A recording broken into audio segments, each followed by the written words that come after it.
Yeah. I think for me and probably a lot of us, the integration method fit with a lot of my values and what I believed, and so I think I have a bias towards that, and so now everything else that we look at is well, but I already believe the integration one, so why would I have to learn about these? Yeah, great, perfect. I mean, it's hard to let go of that bias even when we're not all that aware of it. As a matter of fact, all of you came in with a bias when you started this class. And one of the reasons that I pounded the floor with the idea of defining your terms is to help you to reveal what your biases are. If anybody says they don't have a bias, they're lying. We always have a bias. It helps us order the world. So, good example, Will. What else? Other thoughts about that?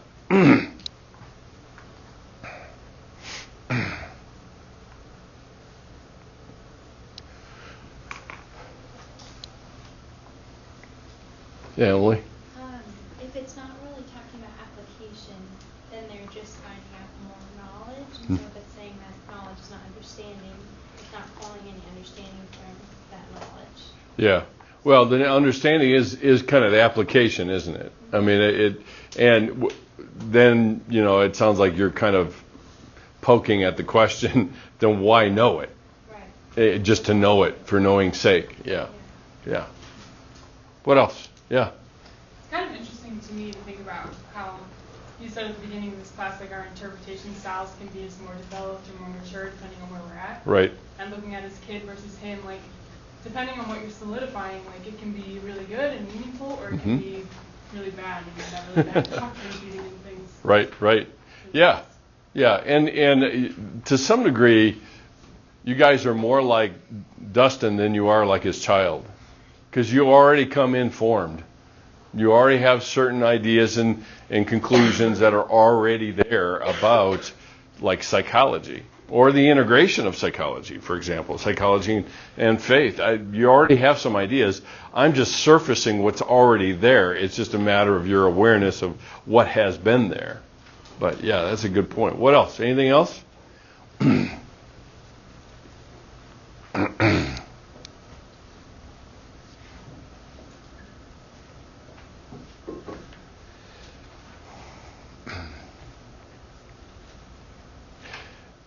I will point you to the very first one of the first classes that we did when I asked you about your terms, because we saw very quickly what the biases were here. Some people just assume that I have Christian faith and I'm a psych student, so boom, they're integrated. That's what they are. Maybe.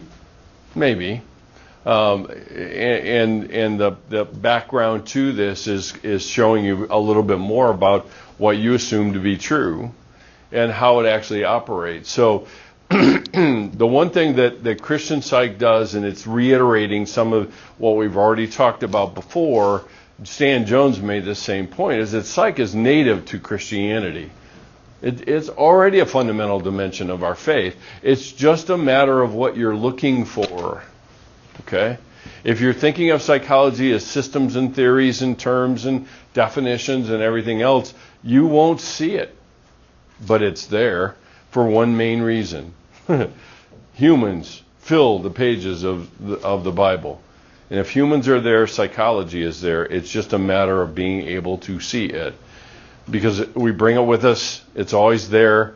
You think, and you can take any story at all, and you can identify what goes into that. Think, for example, of Abram and Sarai. And Abram hears a voice, okay? Other than what goes through his brain is, fire him, I'm going crazy. I'm hearing other voices than my own. But then he has this conversation with God, and it proceeds, and their relationship proceeds, and God makes a covenant with him, and we go through time, and then they are visited by two angels, which they are not all that aware of the fact that they are, and the angels say what? You will have a son in a year. What did Sarai do in the tent? She laughed, which is probably the first documented example of a woman listening in on a man's conversation. She laughed, and she chuckled internally, is really what it amounts to. And then the angels kind of show off what they know when they say, why is Sarai laughing? Why would she laugh? Why would she laugh? Show off your psych student status. Yeah. Because she's too old to have kids. So logic would say that she's too old to have kids. Okay. What else? That's very logical of you. Thanks, Geraldine. What else? Yes. She just didn't believe it. She didn't believe it. Why? Because she already had an idea of what was true. Right. There is that hope had already been lost. And where do we find ourselves then in psychology? Beliefs shape behavior. Beliefs shape attitude. The things that Myers talked about as the complementary truths are on display in Sarai's example. The person and the situation on display right there. The beliefs that she has. I can't have kids. Or the conclusions that a woman makes in that culture when she is barren is what? What's the conclusion she makes? Say it loud. She isn't worthy enough. Yeah, she's a worthless piece of property, really, when it comes down to it in that culture. But even more so, the conclusion she makes about herself is I'm not fully the woman I was supposed to be because I can't have kids. So when she hears two strangers outside of the tent, saying she's going to have a kid in a year, this is incredulity at its best. It's like, one, I'm too old, like Geraldine said. Two, I don't believe that I'm worthy enough to have a child at this point in time because, one, I'm so old, I am barren, I'm not going to have any children, I have lost hope, I don't count anymore. This brings us right up to today. I am not enough. She was thinking those thoughts. She didn't think them outwardly, she behaved them externally, okay?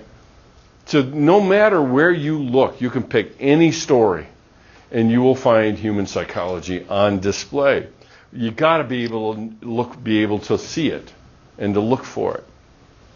Now, the second assertion that they make is we can't leave psychological thinking to people who don't share our foundational and fundamental beliefs because beliefs shape presuppositions, presuppositions shape questions, questions shape research, and conclusions come out of research. Okay? So they say, well, why are we leaving that to them? Let's undertake our own body of research. The problem is they're starting really late in the game. Okay? The bottom line is they're 100 years behind from where psychology started. So we should be as well versed in the thought of Christian psych, understanding psychology in the context of humanity as the establishment psychology is. And that's the key, ultimately. The thing that Christian psych has to offer us is really the challenge to see with eyes of faith, to understand psychology in the context of humanity. That's what Christian psych challenges us to do. And they are every bit as systematized, if you want to think of it that way, as Myers is. It's not as clean as a hierarchy of disciplines is, but it is every bit as predictable in that sort of way. So what Christian psych does is it criticizes psychology from the point of view of there is no, presumably, unlike the other hard sciences, there are key single theories that coalesce all the information we have about whatever the topic is. Okay, so there are one thing. The theory has been tested over and over again. It is as close to a law as we can possibly get. But they have 5 lines of criticism of psychology, and their contention is it's not really psychology we're talking about. It's psychologies in the plural. Because it's a constellation of theories and systems, not a psychology. And their big issue with establishment psychology, which is the word they use, their big issue is it's so driven to be unified as a psychology that it gets rid of or dismisses the variation within people in general. So you can't capture that if you're going to focus only on some unified theory or general psychology, if you will. So there are 5, I want to unpack each one of these, but there are 5 lines of evidence. Personality versus trait theories, and this is the constellation of theories in a sense. There are many paradigms that are part of psychology. When it comes to training, all of them are equally effective. So you can pick whatever training seems to resonate most with you, and it will be just as effective as if somebody chooses some other form of training. The issue of the relationship between neuroanatomy and personality. There's a lot of promise, at least in psychology, that we will find that we really are nothing more than our brains. That we can find and identify areas in the brain that are part of the human personality. We have yet to find it. It's a wild goose chase because they're trying to measure something that can't be measured. And then finally, the line of evidence that has to do with predicting human behavior, which is the short version is we suck at it. So let's take each one by one. The first line of evidence is personality psych versus trait psychology. The major schools of thought, those of you guys that are in theories of personality, you will have already covered a lot of this, is basically depth psychology versus trait psychology. And within this area, you would think that if we were going to have a unified understanding of human person and human personality, there would be one unifying theory, but there isn't. And Christian psychology uses that as a basis for criticism because one emphasizes the internal, unique, individual processes that determine the pattern of behavior we call personality. Our personality is kind of fundamentally the unique things about us that define who we are. And depth psychology is looking at the internal processes that produce that difference. That's the fundamental piece of depth psychology. So Freud and Jung and all of Freud's proteges, Alfred Adler, all of the Karen Horney, etc., all of those that really kind of sprung from that spring of what Sigmund Freud started are really all part of this depth psychology. The fascinating thing about it is we've been so impacted by depth psychology that a lot of us are. We don't really realize it or recognize it, but in a lot of cases, our first question, even whether it's about ourselves or about somebody else, is why did I do that?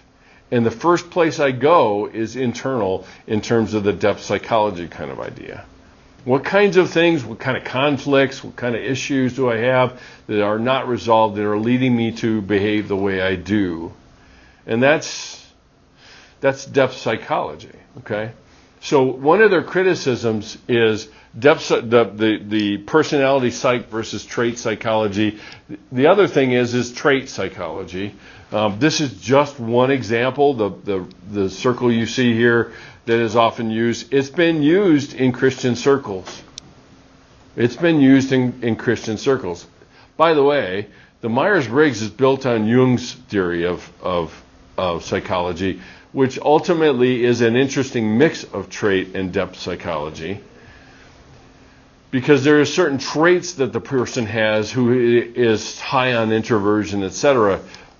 One author, Tim LaHaye, did a writing, Christian author, that did a writing about this, and those 4 are the 4 personality types or traits that he identified from a Christian point of view. You might have heard them characterized in terms of animals. the golden retriever and the lion and the otter and all that sort of thing. That's all of that is trait psychology. So we've got these two major camps in personality and understanding human personality who try to look at traits, and traits tend to be very stable.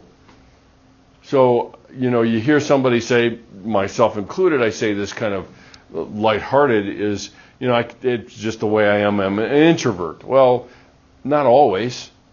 I mean, if people watch me teach a class, you wouldn't say that I'm an introvert at all. But at the same time, there are traits that are part of kind of who we are, the stable parts of who we are. They don't change very much, but there's a lot that's dynamic and does change that we've got to account for.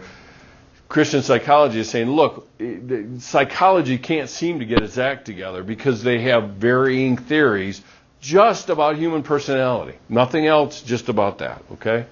Another one, in the second line of evidence, is what I refer to as the plethora of paradigms and explanations. Psychology is filled with a theory about everything. A paradigm, a way of understanding, which is what a paradigm is, a way of understanding everything about people. From, the conflicts they have, the nature of the conflicts they have, how to fix those conflicts. And again, Christian Psych says the second line of evidence that psychology, we're actually talking about psychologies and not psychology, is that they also can't agree about how to explain human behavior. You have the behavioristic point of view, you have a cognitive point of view, you have the depth point of view. All of these are paradigms that are part of this. And so what are they implying? What they're implying is that as from a Christian psych point of view, the Bible presents a relatively cohesive understanding of the human personality.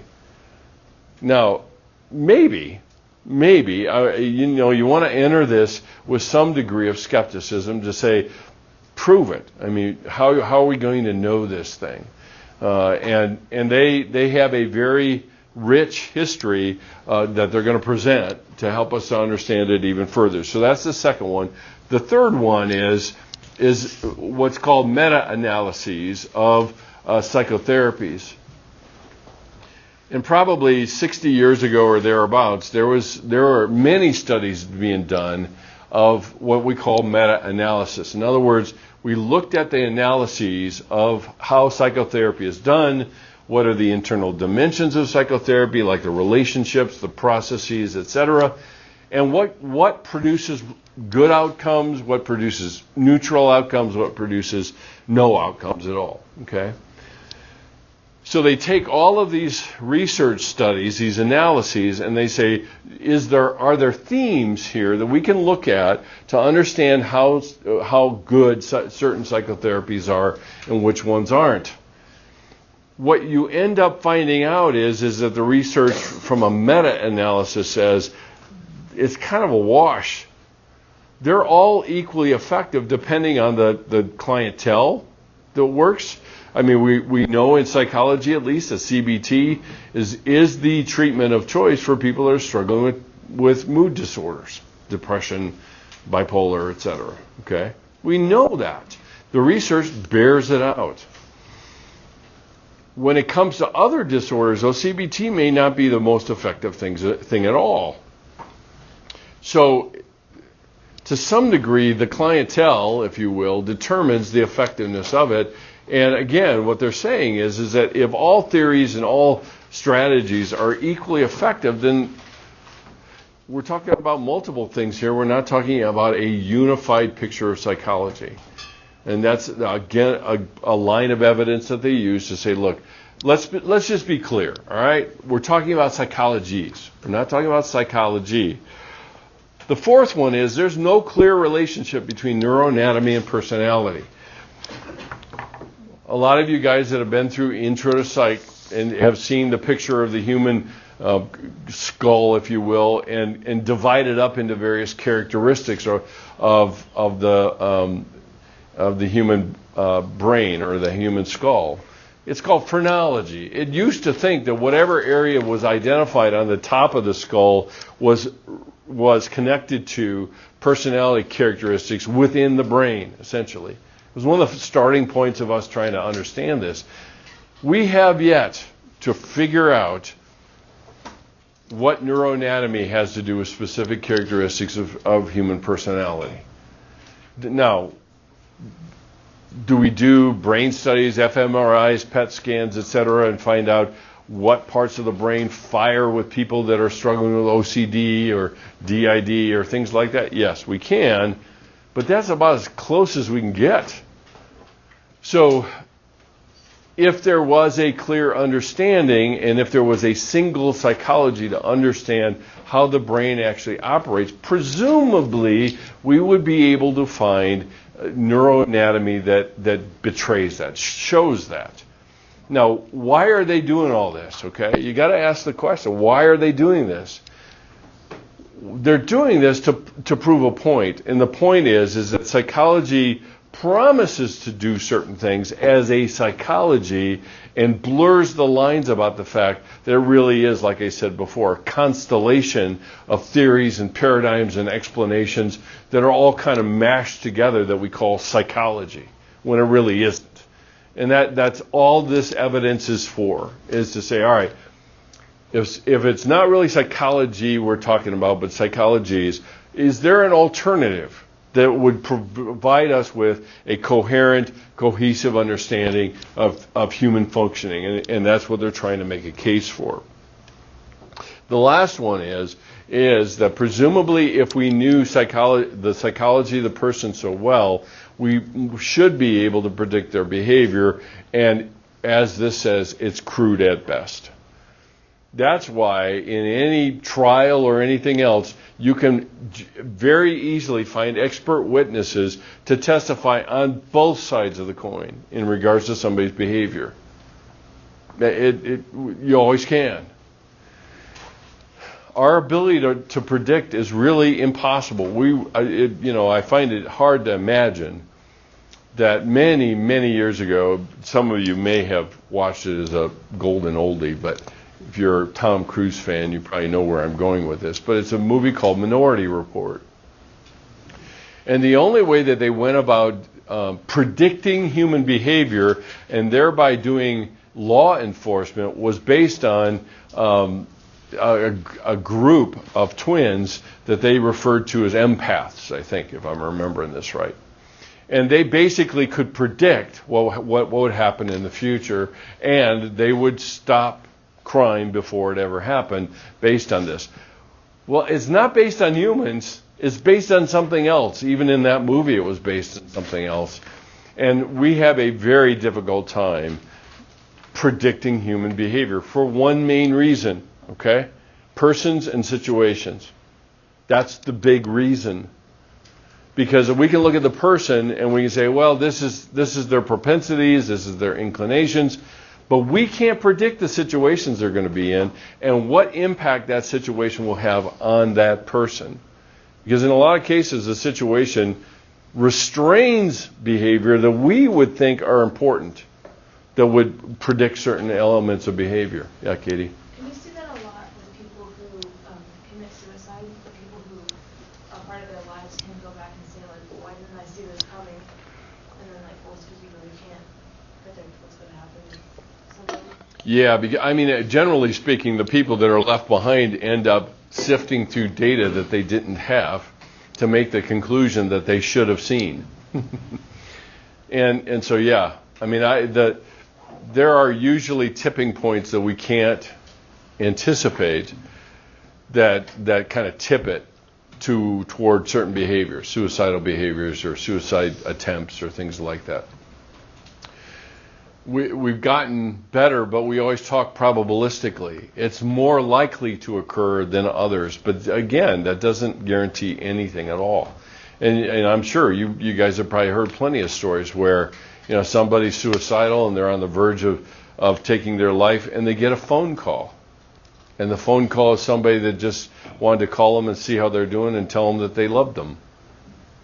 And it burst the bubble of the suicidal impulse. So those kinds of, that's the variable. We're living in such a multivariate world that it's going to be virtually impossible to predict behavior at all. And And so we've got to live with that uncertainty, presumably with a lot of the promise of modern psychology and the ability to map the human brain and all that kind of stuff. You would think that you would be able to actually predict human behavior. And so that, right out of the gate, they're providing lines of evidence to criticize modern psychology. Some of it is poking at the promise that it is made that it can't fulfill, really. And that's part of understanding kind of how we go about doing this. So one of the things that they talk about is they mention positive psychology as a emerging area within psychology. And the reason that they are highlighting this is that modern psychology, particularly in terms of positive psych, has actually began to appreciate the benefit of the wealth of deep kind of psychological reflection that comes from sources other than science, than just scientific method study, conclusions, research, etc. And that's where positive psych is coming from, and so it's engaging more of the conversation really in modern psych about the research is good, we can use this, we can understand it, but there's more to it than that. As a matter of fact, there are some ancient sources that talk about human flourishing, that talk about human best functioning, that isn't found in any psychological research and has some understanding of other kind of metaphysical and moral and religious understandings of human functioning rather than just scientific. And that's what positive psych has actually introduced for us. And so when we talk about human psych well-being, it is not a settled subject. It is controversial at best. And it can't be determined empirically. We can look at something, at someone, and do a full battery of tests and say, this person is functioning really well, and then I sit down and talk to them and realize they're really dissatisfied with life and things are not going well at all from their perspective. And so where's the disconnect between there? And ultimately the disconnect ends up their assessment of life rather than how they connect with life. And one example, and so what they do is they point to ancient sources to say there were different perspectives about human well-being. The first one was the Epicureans. And the Epicureans basically thought that well-being required an absolute renunciation of all things physical. So it was the emphasis on the spiritual being. And all that we experienced in the physical world in terms of our embodiment and everything else was really quite irrelevant. And about the only thing that could make life happy is just to maximize the pleasure that we have. So the Epicureans were known for the comment, and I think Paul makes the same mention, is eat, drink, and be merry, for tomorrow we die. So it's a maximization of pleasure. That's well-being, okay? We move from the Epicureans to the Platonists, and they're saying that well-being is all about being personally in touch with something eternal, something more in us than just our embodiment, our brain, our emotions, etc. The key to human well-being is really recollecting that nature of ours, to bring it to our understanding, and by doing so, love always bubbles to the surface as what is eternally good. It's part of what we do in our relationships to one another and the nature of that. So understand what let me pull back for a second. Christian psych says, all right, look, is it psychologies or psychology? Modern psychology is probably more reasonably described as a psychologies, all right? And here's the lines of evidence that we have. In positive psych, the bridge, if you will, to more ancient sources of understanding psych well-being, positive psych has introduced that idea. It's saying maybe there are other places where we can look to understand about psychological well-being. And then what the authors launch into, which seems kind of philosophical, is to really look at what? The ancient sources. So they start with the Epicureans, they go to the Platonists, and then they also look at the Stoics and Skeptics. And these are all groups within Greek civilization that had a certain take on human well-being. And the Stoics and Skeptics basically said the highest human sense of human well-being was somebody who was emotionally undisturbed.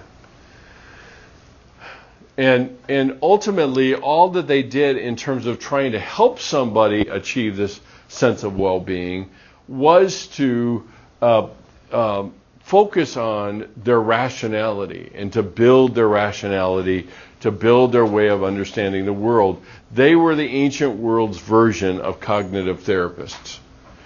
They were the ancient world's focus on thoughts. Let's change our thoughts, and we will have the natural conclusion of changing those thoughts was this unbalanced state that they put the highest emphasis on. So that was the Stoics. The Skeptics, on the other hand, said, get rid of all belief altogether, because if you get rid of that, then you'll get rid of the disturbances within us, and therefore just be atheistic in a sense. I mean, it's having no belief whatsoever. And the Skeptics were from that school of thought. So Stoics were saying, look, we have to focus on rationality, making a rational judgment, judging the evidence of the world around us, making rational conclusions. Those are the things that actually will lead to this undisturbed state. Skeptics went all the way out the other direction and said, forget about all the beliefs, just toss them all out, function as best you know how, and that's about all we can get.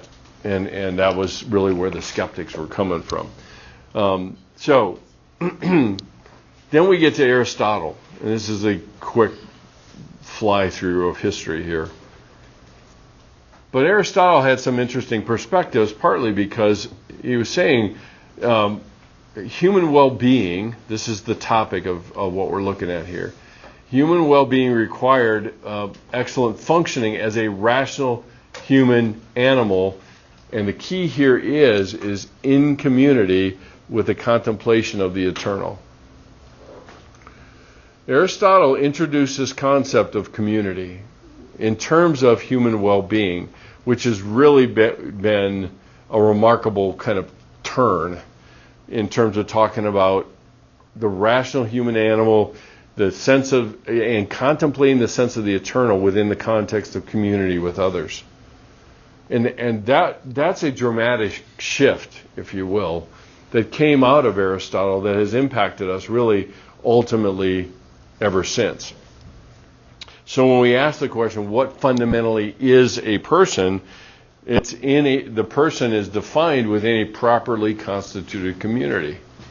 And a community that facilitates thinking about the eternal, understanding, looking for. Now, when you hear that, don't hear us looking for evidence of God, okay? Because that's a perspective we bring to this table, not necessarily one that Aristotle is bringing. When he talks about the eternal, it's something that's beyond us. I mean, in some sense, if you think about it from a 12 steps, point of view, 12 steps, alcohol rehabilitation kind of perspective, it's the higher power. That's really where Aristotle was talking about when he talks about actually the eternal. So from there, when we talk about it, an example would be the difference between liberality from Aristotelian thought versus agape. Because our perspective, the Christian concept is the imago Dei can be found in all people. And so my generosity is actually in service to the imago Dei in another. And my liberality, if you will, is a affirmation of the worth of the other person. That's the Christian concept. Where Aristotle was coming from was to properly express the fullness of who we are as humans is really the overflow of one's own abundance. So once I cultivate and care for and connect with the eternal in community, then what I give to other people is an overflow, rather than an affirmation. A Christian understanding of agape is the affirmation of the imago Dei in another. And my response to them isn't a matter of what I have to give extra. My response to them is a matter of their worth, which is unchanging. It's rooted in the image of God in them. And that's a key point. But it's an important point to understand that Aristotle was getting closer. He was getting closer to understanding what human best, functioning was, and how it actually functioned, how it actually worked, if you will. And the Greek philosophers informed a lot of Scripture. You see it embedded in a variety of sources within the New Testament. The Greek philosophers had an impact. And even with Jesus' interactions with people that are often referred to as the Greeks, he knew that too, and he would use metaphors that made sense to them. So he was well informed by the Greek world and the impact that it had in the later Roman world, which is the one that he was found in. Okay, so the question that has to arise then is the one that I pushes the envelope is, so what? Who cares? And what the authors are trying to do is really equip you to have eyes to see and to critique, to understand what we're talking about and what they're trying to talk about. And they want to define for you the two kind of, not battle lines, but the two domains and how they are different. Because ultimately, they're rejecting the goal of a universal psychology, creating a psychology that describes all of human experience. They're rejecting that. What they're moving toward is an understanding, a framework, a Christian worldview understanding of personhood, of the person. So the idea of psych well-being isn't nearly as uniform as we're oftentimes led to believe. And usually it's metaphysically grounded. And positive psychology is about the only area in psychology, modern psychology, that's willing to admit that, is willing to appeal to that, if you will. So the bottom line and the kind of the full circle of where we've gotten to is we need to develop a psychology that is accurately describes human nature as understood by historic Christianity. And that's what Christian psych is setting out to do, which means what? We're still using research methods, okay? We're still using the scientific method. But like I said, my beliefs set in motion my presuppositions set in motion the questions I ask inform the research I do, and the research comes out of those conclusions. And that's where modern psych is too. That's why I've said to you before, if you want to know where somebody stands, understand first where they sit, what assumptions and presuppositions that they're making. For a lot of people, they don't know what presuppositions they're making. Because they just assume it to be true. And sometimes we engage in an argument with somebody, and we're engaging in an argument we're bound to lose because the terms have not been defined. And terms always tend to bring us back to assumptions when you ask certain questions that betray that. So this is where Christian psychology is coming from, and that's why they make the case for the evidence of a psychologies, not a psychology, and the need for, let's put together a body of knowledge, a way of looking at human psychology that is informed by the fundamental beliefs of historic Christianity. Okay, now, let me stop a second. Where are you getting lost? Where is this not making sense? What questions do you have about those two things? The lines of criticism and kind of why are the philosophers so important? Is it clear? Is it not? Is there something you don't understand there?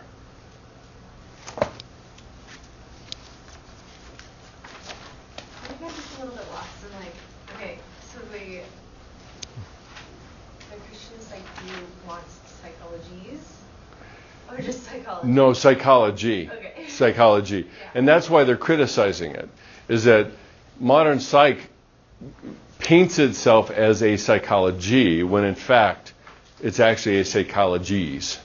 It's a constellation of things, so it would be more accurate to call it psychologies, which we don't. We call it psychology, and as if it's a uniform thing. And that's where the big difference is. Yeah, Keelan?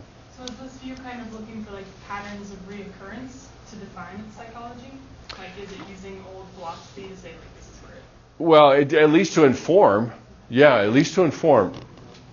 The thing that I want, and I know it feels like you're kind of lost in the weeds here.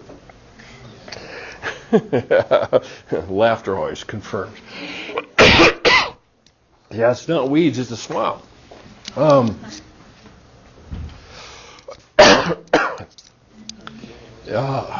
goodness.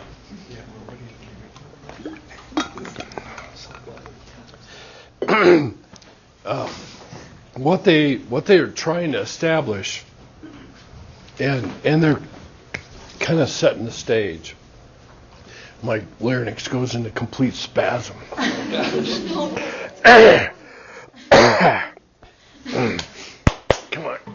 on back. Isn't there? Almost. What they're trying to establish is there's some validity in the ancient philosophers, ancient sources.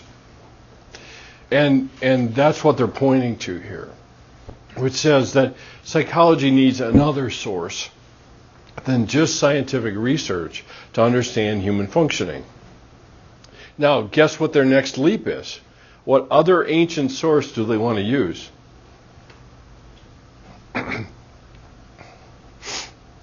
Three guesses and two don't count, and it starts with a B. The Bible, yeah. We have an entire section of literature within the Bible that we refer to as what? Wisdom literature.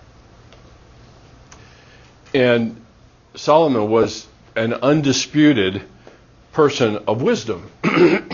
And when you read Ecclesiastes and you read the Proverbs and you read those things still are oftentimes referred to even in our popular culture, and people don't even know that they're quoting Proverbs, but it's there. So they're kind of making this case to say, all right, look, it's not really psychology we're talking about. I was talking about a constellation of psychologies.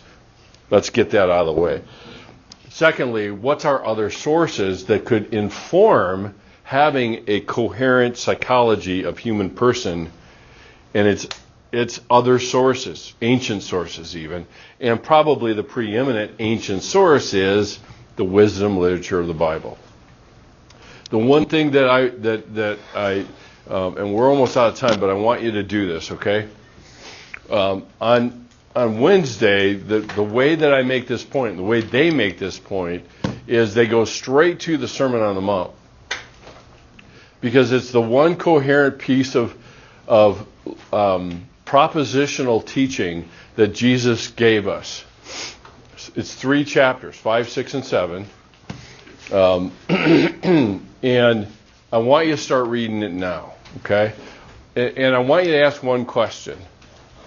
Not so much, what is it about our heart that Jesus is talking about? That's the question I want you to ask when you're reading the Sermon on the Mount, okay? What part of our heart is Jesus talking about? Not what kind of behavior is he talking about, okay? The one thing I want to get in your head is the Sermon on the Mount, the title, tells you where it happened. It does not tell you what its content is. Because if there was a description of the Sermon on the Mount, it would be the sermon about the heart that happened on a mount. and so take some time. It's just 3 chapters. You got 2.5 days, whatever, and pull it out maybe twice each day. Read through those 3 chapters because we're going to dig into those on Wednesday. Okay? All right. Bye.